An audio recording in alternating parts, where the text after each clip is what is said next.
네, 지금 제 뒤로 보고 계신 화면, 금괴죠.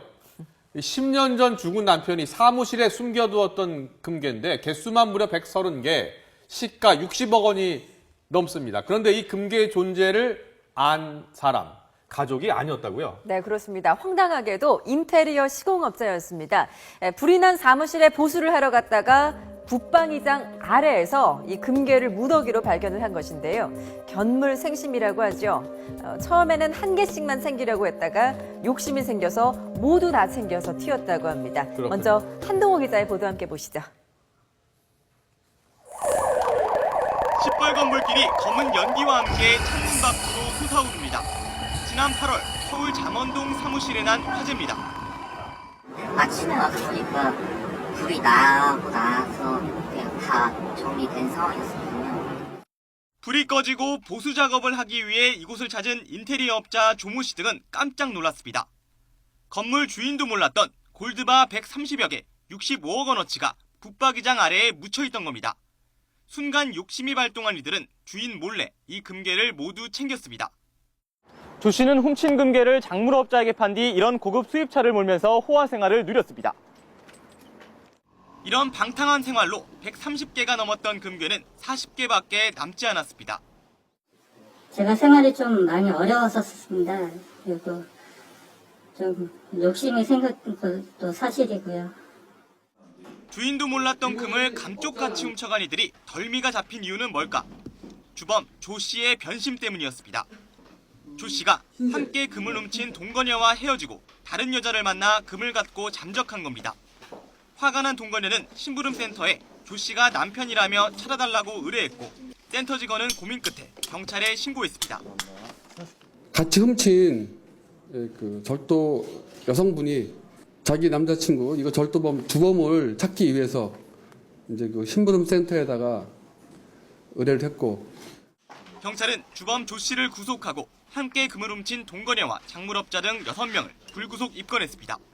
YTN 한동우입니다. 네, 이 가족들도 금괴의 존재 여부를 몰랐었다고 하니까요. 사실 완전 범죄를 꿈꿀 만도 했는데요. 결국 네. 덜미를 잡혔어요. 그렇습니다. 그런데 이번 사건에서 궁금한 점은 누가 왜 이 60억 원에 달하는 금괴 130여 개를 붙박이장 아래에 숨겨놨을까 하는 겁니다. 네, 금괴의 주인은 과거에 치매를 앓다가 숨진 건물주의 남편이라고 하는데 왜 금괴를 깊숙이 숨겨둔 것일까요? 네, 10년 만에 알려진 금괴의 진실, 어떤 사연이 숨어 있는지 오정곤 기자가 전해드립니다. 금괴가 묻혀있던 곳은 붙박이장 바로 아래였습니다. 인테리어 업자들이 장을 뜯었는데 20-30cm가량 파여있는 바닥에 나무 상자가 숨어 있었습니다.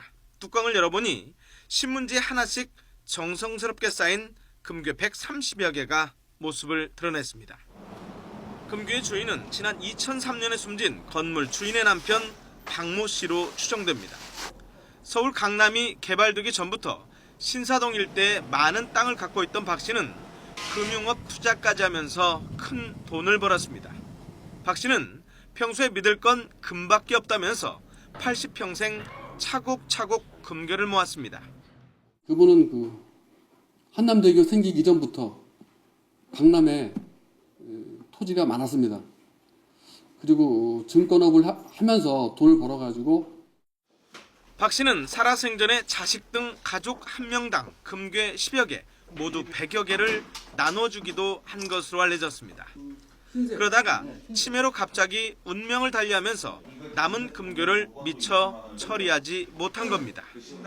그 건물 주인은 화재가 나도 오지를 않았었고 제가 얘기 들은 바로는 이민에 가거나 돌아가셨던 걸로. 실제 주인이 죽고 난 뒤 10년 뒤에야 모습을 드러낸 금괴. 숫자는 3분의 1가량으로 줄었지만은 부인 등 유족의 품으로 일단 돌아갈 것으로 보입니다. YTN 오정곤입니다. 네, 일단 금괴가 유족들에게 돌아가게 된 것은 참 다행이지만 경찰이 회수한 금괴는 130개 중에 40개에 불과한데요. 김영수 앵커, 네. 1kg짜리 금괴 한 개가 얼마인 줄 아십니까? 한 번도 본 적도 만져본 적도 없어서 솔직히 모르겠습니다. 네, 한 5천만 원쯤 된다고 합니다. 엄청나네. 네, 41개밖에 안 남았다니까 60억 정도 가운데 45억이 다 사라져 버린 거죠. 그렇군요. 그럼 한 20억도 남지 않은 건데요. 자, 불과 몇 달 새에 수십억 원을 탕진했다는 게 좀 믿겨지지 않는데요. 자, 그렇다면 사라진 금괴에 대한 보상은 어떻게 되는 것인지 전문가들의 견해를 들어보겠습니다. 현금으로 한 2억 2천 정도 있고 고가 벤츠 자동차도 있다고 하는데요. 네. 그 또한 이제 처분을 해서 그 돈을 피해자에게 회복하는 절차가 있을 텐데요. 아마 이 사건 같은 경우에 나머지 지금 수십억 원에 해당하는 것을 어떻게 할까 하는데 어쨌든 이분들이 돈이 없다고 하면 현실적으로 피해 배상을 받기는 어렵습니다. 자, 그렇다면 피해자들이 나머지 금괴를 어디에 어떻게 썼는지 여부를 경찰이 확인을 해야 할 텐데요. 일단 회수된 금괴 40개는 가족들에게 돌아갈 텐데요. 상속세는 어떻게 됩니까? 네, 이 부분은 좀 의도적인 탈세 목적으로 금괴를 묻어둔 것인지 아니면 그 탈세 목적이 아닌지 그 여부가 관건이 될 것 같은데요. 왜냐하면 이 탈세 목적으로 묻어뒀을 경우에는 상속세 시효가 더 늘어난다고 합니다. 이것도 전문가의 견해 한번 들어보시죠. 상속세도 국가에서 부과를 할 수 있는 시효가 있는데 원칙적으로 그 시효가 10년입니다. 근데 이 피상속인 돌아가신 분이 2003년에 돌아가셨기 때문에 네. 일단 10년이 지났습니다. 그래서 원칙적으로는 국가가 상속세를 청구를 못 합니다. 그렇지만 예외적으로 허위로 은닉을 한다든가 아니면 아시다시피 상속세는 신고를 해야 되는 것입니다. 근데 미신고했다든가 아니면 사기나 기타 부정한 방법으로 탈세를 했을 경우에는 그 시효가 5년 더 늘어서 15년이 됩니다. 네, 평소 믿을 것은 금밖에 없다면서 금괴를 사모았다는 주인이 이제 세상에 없지만 혹시 탈세의 목적은 아니었는지도 조사를 해야 할 것 같습니다. 네, 이번 금괴 도난 사건을 통해 다시금 느끼는 것은 진실은 언젠가는 꼭 드러나기 마련이라는 불변의 진리가 아닐까 싶습니다.